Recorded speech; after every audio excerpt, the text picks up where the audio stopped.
All right, guys. So we're going to be talking about everything about colonial education today. So everything about the English colonies, right? So the English colonies, literally everything along the east coast of the United States. So just like right here, so from Massachusetts, anybody know who the first colonists were? Anybody know?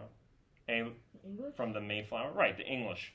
The first actual colonists were actually the Puritans. So they were a religious group that were leaving England to colonize the New World. So from Massachusetts, those were the first American colonies. So the Puritans were the first, ultimately. So this would be an example of an old English colony, pretty much. So some of the original English colonies would be like Boston in Massachusetts, right? That was a key colony back then. So I'll give you guys a few minutes, but anyway, we're going to be writing down these questions and give me some answers. So, what do you think was the major difference with colonial education back then and today? And why was education a key factor in society in the colonies?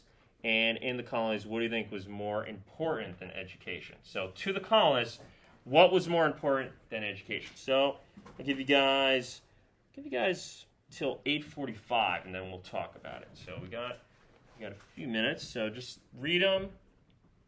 So back then in the colonies, you really had to be a key member of your town, right? Because you're building a town from scratch, right? Yeah, Miguel. So they were like very important people, like the people who would make food, people who would make houses. Right. So everybody was a key member of society. Does that make sense? Because you're kind of building a society from scratch. So you came from England, and when you came to the New World, you had to build a new society from scratch. So think of it that way, and then write those down. Think about key things that they had in the Americas and the difference with Europe. So think about that. So I'll give you guys one more minute, and then we'll talk about it. So what were the major differences with education back then and today? Think about it that way. Why was education a key factor in the colonies? And then in the colonies, what do you think was more important than education? So think of it that way, and then we'll talk about it.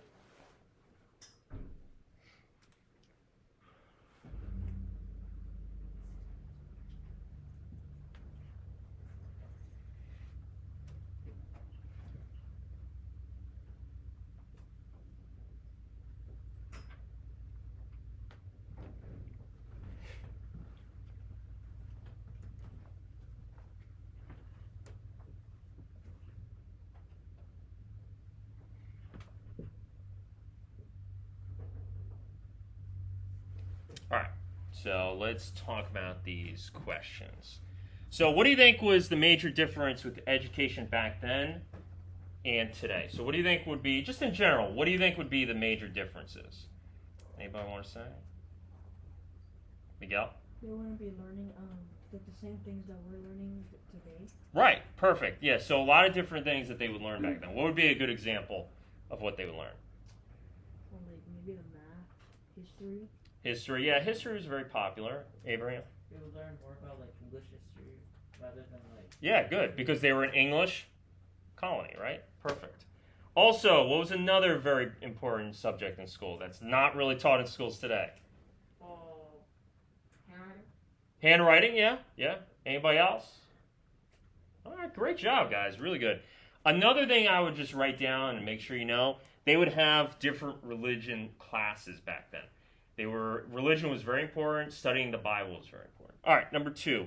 Why was education so important in the colonies? Anybody want to say? Miguel? So they would have to learn as much as they could in order to build their colony, so there'd be more smart people. Right. To know what to do. Right. If you wanted to get a very important job, like a doctor, right? You had to go to schooling and different things like that, right? So education was important if you wanted a really high-tier job, if you want to be a doctor, lawyer, all those different things. All right, so in the colonies, what do you think was more important than education? So instead of a child going to school, what was more important back then? Think of it practically. What kind of jobs do you think they had back then? Building houses. Right. And helping make their colony bigger. Right. Awesome. Yeah. So back then in the colonies, whatever job you had, sometimes you would have to help your parents. So if your parents were farmers, right? Guess what you were doing? Farming, right?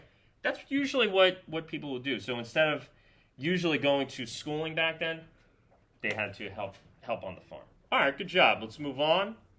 So back then, most areas did not have formal schooling. So every town didn't have a formal school that you went to. So usually, the only areas that had true formal public education was the New England region. What's the New England region? Anybody know in the United States today? What's the New England region? Avery? Is it like toward Maine? Yeah, so pretty much I would say the northern states, so Connecticut, Rhode Island, Massachusetts, all that is what's called the New England region. That's usually what it's called because those were the first English colonies. So this is probably a little bit better. Yep. So everything in the blue, that's the New England colonies. The purple, blue. Okay. So again, in the New England region, they, by law, had to have formal schooling in the New England region. In the South and Middle colonies, there was almost no public schools. All right, so what is the difference between public and private schools? Anybody know? What is the difference? Yeah. Public is more, it doesn't really have a lot of work how private schools have. Right, so yeah, there's that difference. And who's paying for public school, usually? Who's paying for it, Tyler? Well, like the government. The government. Awesome. Perfect. That's exactly what I was thinking. Now, who's paying for private school usually? Hey, Ryan. The parents. The parent. Awesome. That's exactly what I'm looking for. Great, guys.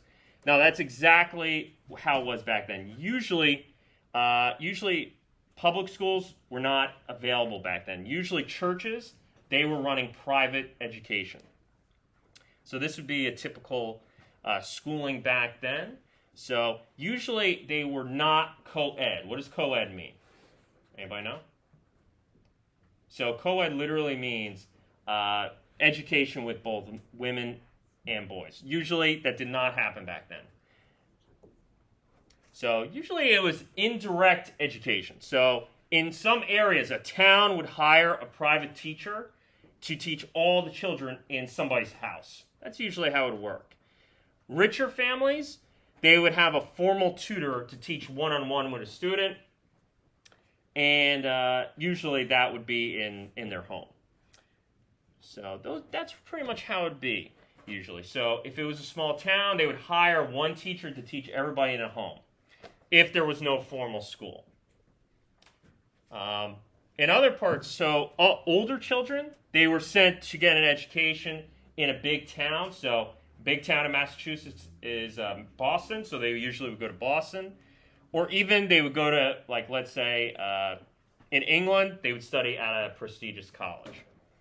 So in certain colonies, religions like Quakers, Catholics, Jews, Baptists, and other religious groups, they slowed the growth of public education. So private education became popular.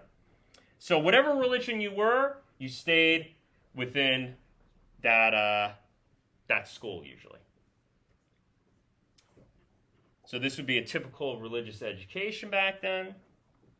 Real quick, I'll show you guys this. So this was actually an alphabetic book back then. Now, what's weird is that the back then in Old English, S was actually written as an F. That's just how it was back then. That's just how it was. So look, schools with an F. That's just how they wrote it back then. Just like a weird little thing that they had. So we've talked about it. So we talked about public education. We talked about how it was back then. So in the New England region, by law, they had to have public education. So the government of the New England colonies, they had to have formal schools. And the Puritans, they supported school, so the religious groups supported school because they wanted their children to read and understand the Bible. So in Massachusetts colony, for example, if there was 50 families or more, it was required by law to hire an instructor to teach their children to read and write. If there was 100 families or more, you had to build a school. So that was the Massachusetts law, and all of New England, they adopted it. So after Massachusetts, most of the New England colonies, they agreed with this new law. So this is it. That would be a typical colonial school back then. So during this time, parents would give anything to the school to make it succeed. Food, money, even their own land was used to make it succeed. So students had spelling as a major subject, learn the alphabet like you guys said earlier, and some minor math skills. So women back then, usually they had, sometimes wouldn't go to school, or if they did, they had a very different subject matters that they would learn. Usually it was math and some sort of activity, so like a dance class. So good job today, guys. Good work. So you guys can start doing your homework, and yeah, good job today.